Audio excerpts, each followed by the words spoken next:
नमस्कार, आपका स्वागत है हमारे YouTube चैनल शिक्षा सखा पर। आज मैं आपके लिए लेकर आई हूँ कक्षा 8 विज्ञान की पाठ्य पुस्तक का अध्याय 9।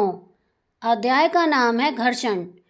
इस वीडियो में हम इस पाठ के प्रश्न अभ्यास, अति लघु उत्तरात्मक प्रश्न और बहुविकल्पीय प्रश्नोत्तर करेंगे।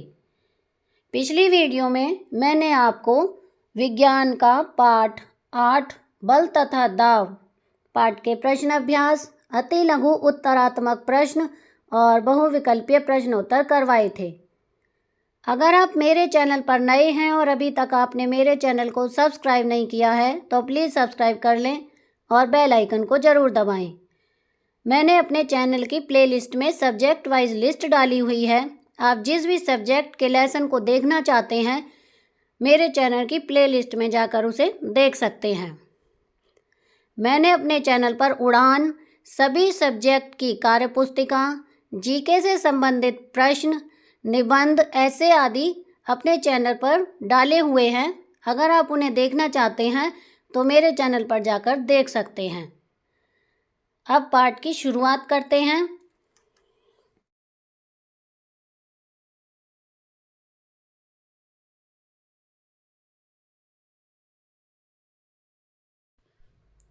अब हम प्रश्न अभ्यास करेंगे। पहला प्रश्न है, रिक्त स्थानों की पूर्ति कीजिए। क्या घर्षण एक दूसरे के संपर्क में रखी दो वस्तुओं के पृष्ठों के बीच डैश का विरोध करता है। इसमें आएगा गति। क्या घर्षण पृष्ठों के डैश पर निर्भर करता है। इसमें आएगा चिकनेपन। गै घर्षण से डैश उत्पन्न होती है। इसमें आएगा ऊष्मा। घै कैरम बोर्ड पर पाउडर छिड़कने से घर्षण डैश हो जाता है। इसमें आएगा कम। अणय सर्पी घर्षण स्थैतिक घर्षण से डैश होता है। इसमें आएगा कम। प्रश्न 2, 4 बच्चों को लौटनिक, स्थैतिक तथा सर्पी घर्षण के कारण बलों को घटते क्रम में व्यवस्थित करने के लिए कहा गया। सही व्यवस्था का चयन कीजिए। कै लौटनिक, स्थैतिक, सर्पी। ख लौटनिक, सर्पी, स्थैतिक। गै स्थैतिक, सर्पी, लौटनिक। घै सर्पी, स्थैतिक, लौटनिक। इसका सही उत्तर है गै स्थैतिक, सर्पी, लौटनिक। प्रश्न 3, आलिदा अपने खिलौने कार को संगमरमर के सूखे फर्श, संगमरमर के गीले फर्श, फर्श पर बिछे समाचार पत्र तथा तौलिए पर चलाती है। कार पर विभिन्न पृष्ठों द्वारा लगे बल का बढ़ता क्रम होगा। कै संगमरमर का गीला फर्श, संगमरमर का सूखा फर्श, समाचार पत्र, तौलिया। ख समाचार पत्र, तौलिया, संगमरमर का सूखा फर्श, संगमरमर का गीला फर्श। गै तौलिया, समाचार पत्र, संगमरमर का सूखा फर्श, संगमरमर का गीला फर्श। घै संगमरमर का गीला फर्श, संगमरमर का सूखा फर्श, तौलिया, समाचार पत्र। इसका सही उत्तर है कै संगमरमर का गीला फर्श, संगमरमर का सूखा फर्श, समाचार पत्र और तौलिया। प्रश्न 4, मान लीजिए आप अपने डेस्क को थोड़ा झुकाते हैं। उस पर रखी कोई पुस्तक नीचे की ओर सरकना प्रारंभ करती है। इस पर लगे घर्षण बल की दिशा दर्शाइए। उत्तर है घर्षण बल ऊपर की दिशा में लगता है।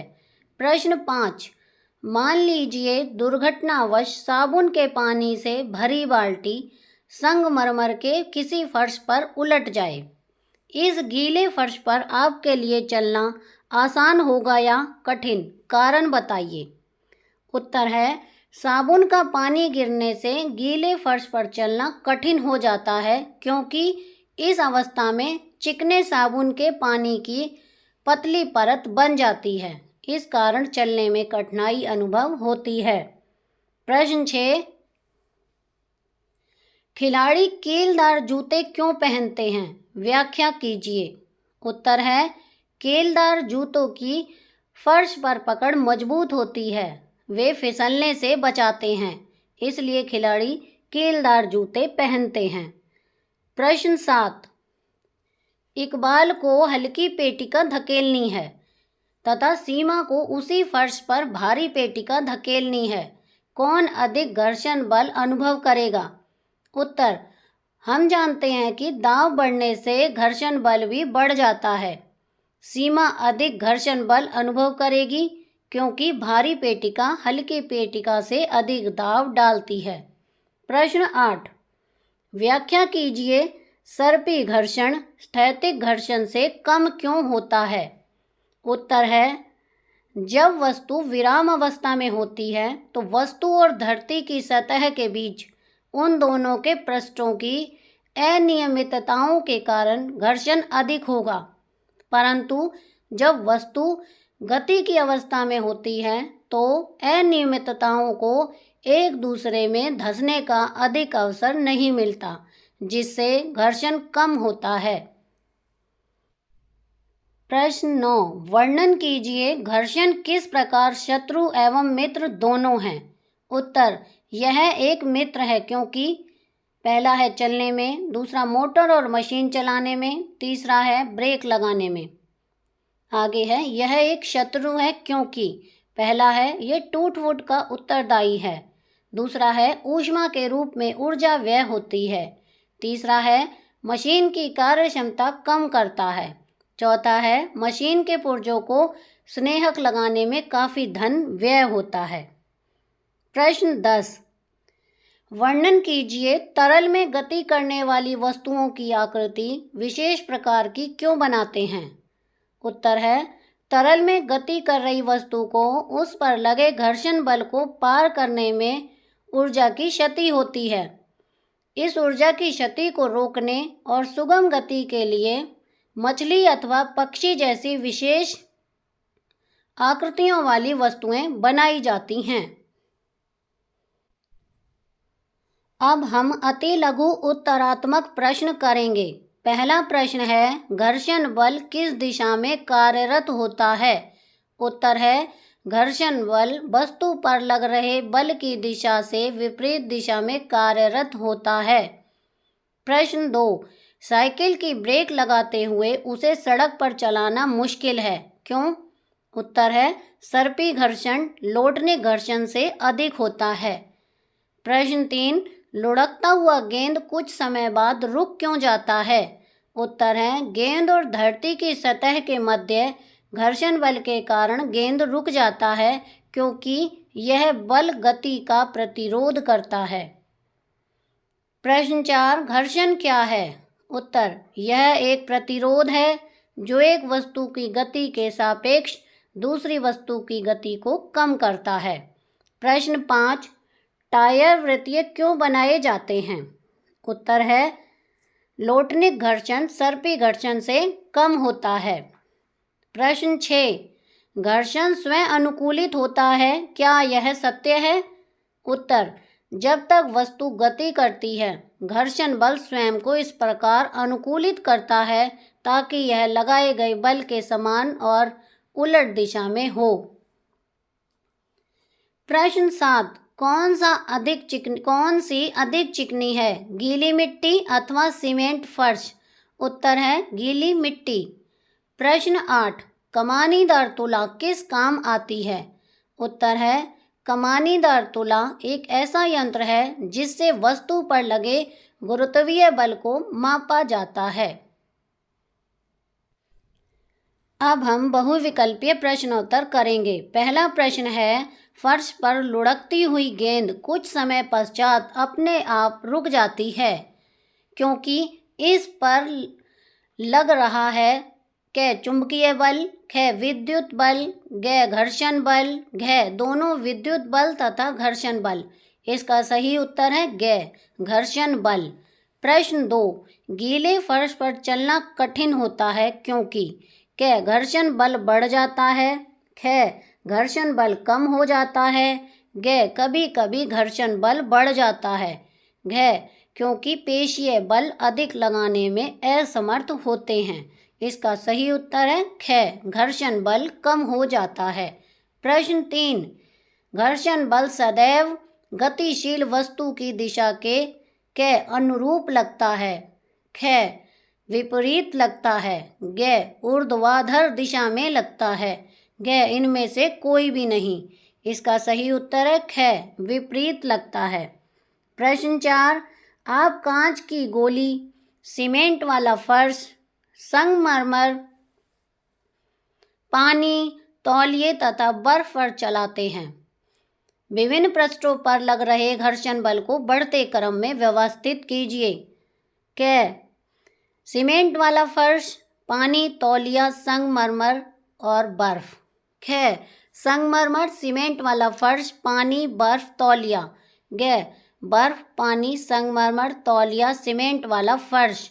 घ पानी, बर्फ, संगमरमर, सीमेंट वाला फर्श, तौलिया। इसका सही उत्तर है घ पानी, बर्फ, संगमरमर, सीमेंट वाला फर्श, तौलिया। प्रश्न 5, स्थैतिक घर्षण सर्पी घर्षण की अपेक्षा होता है। क अधिक, ख कम, ग बराबर, घ कभी अधिक और कभी कम। इसका सही उत्तर है क अधिक। प्रश्न 6, निम्नलिखित विभिन्न प्रकार के घर्षण बलों को सही क्रम में बताएं। क लोटनिक घर्षण, स्थैतिक घर्षण, सर्पी घर्षण, कर्षण। ख स्थैतिक घर्षण, सर्पी घर्षण, कर्षण, लोटनिक घर्षण। ग कर्षण, सर्पी घर्षण, लोटनिक घर्षण, स्थैतिक घर्षण। घ कर्षण, स्थैतिक घर्षण, लोटनिक घर्षण, सर्पी घर्षण। इसका सही उत्तर है ग कर्षण, सर्पी घर्षण, लोटनिक घर्षण, स्थैतिक घर्षण। प्रश्न 7, स्थैतिक घर्षण तब कार्य करना आरंभ करता है जब हम क किसी वस्तु को गति से विराम अवस्था में लाने का प्रयास करते हैं। ख किसी वस्तु को विराम अवस्था से गति में लाने का प्रयास करते हैं। ग किसी वस्तु की स्थिति में परिवर्तन नहीं लाना चाहते हैं। घ उपरोक्त में से कोई भी नहीं। इसका सही उत्तर है ख किसी वस्तु को विराम अवस्था से गति में लाने का प्रयास करते हैं। प्रश्न 8, सर्पी घर्षण होता है। क स्थैतिक घर्षण से अधिक, ख स्थैतिक घर्षण के बराबर, ग स्थैतिक घर्षण से कम, घ कभी स्थैतिक घर्षण से अधिक और कभी कम। इसका सही उत्तर है ग स्थैतिक घर्षण से कम। प्रश्न 9, लोटनिक घर्षण सर्पी घर्षण की अपेक्षा होती है। क अधिक, ख बराबर, ग कम, घ कभी कम और कभी अधिक। इसका सही उत्तर है ग कम। प्रश्न 10, 4 बच्चों को लोटनिक, स्थैतिक तथा सर्पी घर्षण के बलों को घटते क्रम में व्यवस्थित करने को कहा गया। जो नीचे दिए गए हैं सही व्यवस्था का चयन कीजिए। क लोटनिक, स्थैतिक, सर्पी। ख लोटनिक, सर्पी, स्थैतिक। ग स्थैतिक, सर्पी, लोटनिक। घ सर्पी, स्थैतिक, लोटनिक। इसका सही उत्तर है ग स्थैतिक, सर्पी, लोटनिक। तो यहाँ पर हमारा पाठ 9 का अभ्यास का कार्य पूरा हो गया है। अगली वीडियो में मैं आपको पाठ 10 ध्वनि पाठ के प्रश्न अभ्यास, अति लघु उत्तरात्मक प्रश्न और बहुविकल्पीय प्रश्नोत्तर करवाऊंगी। आपको मेरी ये वीडियो कैसी लगी मुझे कमेंट करके ज़रूर बताएं। प्लीज़ मेरे चैनल को लाइक करें, शेयर करें और सब्सक्राइब करना ना भूलें। Thank you.